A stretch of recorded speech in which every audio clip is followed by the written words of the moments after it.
And welcome back to the Friday Night Blitz and our tag board tonight. Check out some of the photos we got. There's one from Tyler Cupp, our pal at Cool 102.7. He was calling the action tonight over in the swamp as LUGOFF-ELGIN took on River Bluff, and there's a couple of pictures as well. By the way, the Spring Valley Band, seriously, they were playing 25 or 6-4 by Chicago. That was nice. I could hear Peter Cetera in the background singing along. But hey, send your pictures and tweet them to us, and with the hashtag Blitz19, and well, you'll see your pictures on the Friday Night Blitz. Student section at Spring Valley, they were fired up tonight.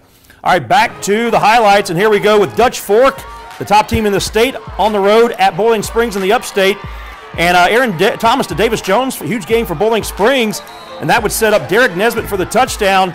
And this is kind of interesting because this is the first touchdown Dutch Fork has given up all season.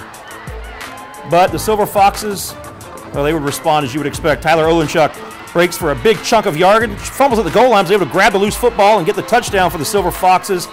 That was the start of a huge night for the two-time defending 5A state champions. They win on the road at Boiling Springs by a final of 63-7. River Bluff going for its first 4-0 start ever. The Gators at home in the swamp taking on the LUGOFF-ELGIN Demons. LUGOFF-ELGIN had the Gators number for a bit of this game. Quarterback Josh Gray keeps it and himself is able to sneak behind his big offensive line. LUGOFF trailed 14-11 at half, but they take a 18-14 lead in the third quarter. It's the first time River Bluff had trailed all season. And really the first time they've been tested this season, too. They've had their way with their opponents, but River Bluff would answer. Michael Rickard pitches it to Garrett Rogers, and he does the rest. Reichert, I should say. A big run turns into a big touchdown for the Gators, who take back the lead 21-18.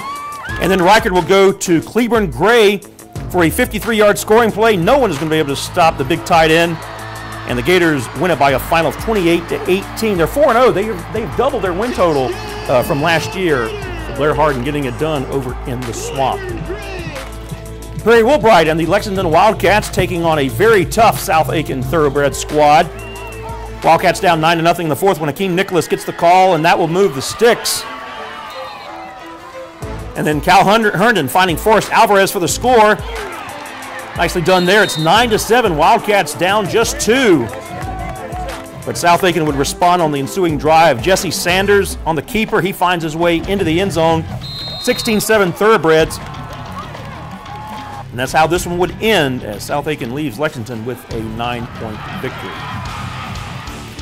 Blythewood hosting North Augusta. Not a good start for Blythewood. In fact, they were down 12-0 at halftime. And the visitors have the ball late in the third quarter, but they put it on the ground. Somebody's got to grab it, right? Hey, it's Marcellus Davis coming in. And he recovers, and the Bengals are in business. And the Blythewood cheerleaders sense a touchdown. They would switch in, start of the fourth quarter, and it's Ford King keeping. Puts on the brakes, but not before he is in the end zone, so it's 12-6. Blythewood cuts the lead in half. Now the Bengals have North Augusta pinned back. And that is a safety. It's Marcellus Davis again. Big couple of possessions for him as he comes up big, and the referees do signal safety, so it's 12-8. Blythewood crowd senses a comeback, and here is the exclamation point, if you will. Jalen Boyd scores from close range. It's 15-12. Blythewood has the lead, but North Augusta was not done. In fact, they have 4th and long, and they're going to be able to complete this, and they're going to be in position for a field goal to tie this game and to send it into overtime. And here it is. I promise you he's going to kick it. And it comes up just short, and Blythewood, they've been a second-half team this year, and they do it again tonight. 15-12, the Bengals defeat North Augusta. Chad Leapart and his Gilbert Indians taking on the Airport Eagles tonight. We will start with Gilbert with the ball. Ty Walker gets the pitch, and he gets into Airport territory. And that will set up Walker getting the call, runs right, and just breaks the plane for a touchdown. And just like that, it is 7-0. Start of the second quarter, Gilbert strikes again. Josh Strickland finds Matthew Reed for the score.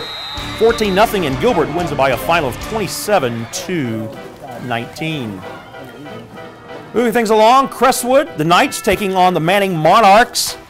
Manning had a bizarre loss last week, but they responded tonight. Picked things up in the third. Game tied at 7. Clayton Feigen's passes to the right sideline, intercepted by Dyrell Parker. Manning winds up turning the ball over on downs, but a few possessions later, it's Manning football, and Jack Owens rolls to his right.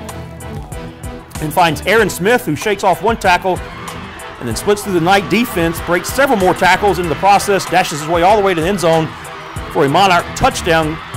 And the Monarchs have a 7-point lead. I mentioned there was a bizarre loss last night. They actually had the ball. They knelt for a safety. The quarterback made a mistake, just kind of a mental error, and ended up losing a tough game.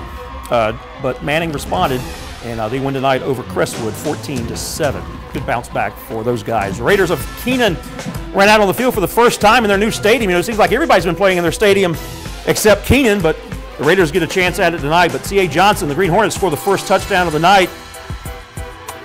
Kendrick Simpson takes this carry 55 yards to the house. C.A. Johnson up 6-0. But W.J. Keenan playing at the stadium at W.J. Keenan for the first time this year. They respond. Alawan Robinson drops a pass right into the hands of Todd Garrett. He makes the catch, and that ties the game. A little celebration there. And then on defense, it's Chris Reed. He makes the INT. And the Raiders would score 34 unanswered points. And in their first game in their brand new home stadium, they win it by a final of 34-6 over C.A. Johnson. Hey, let's go out to Heathwood Hall, where the Highlanders would go up against the Lawrence Manning Swamp Cats. Swamp Cats with the ball, and Burgess Jordan will scramble and throw it up to Gabriel Harris, and he runs it into the touchdown. That makes it 21-3. Of course, Lawrence Manning made it to the Skeeza State Championship last year, finished runner-up to Hammond. Looks like they might have something again this year to get back to that level. Lawrence Manning with the ball again, and it's Jordan handing off to Wyatt Rowland, who hurls himself into the end zone for a Swamp Cat touchdown. Lawrence Manning 48, Heathwood Hall 25. All right, that is the end of the Friday Night Blitz, Week 3. It's in the books, so stay with us. More sports coming up.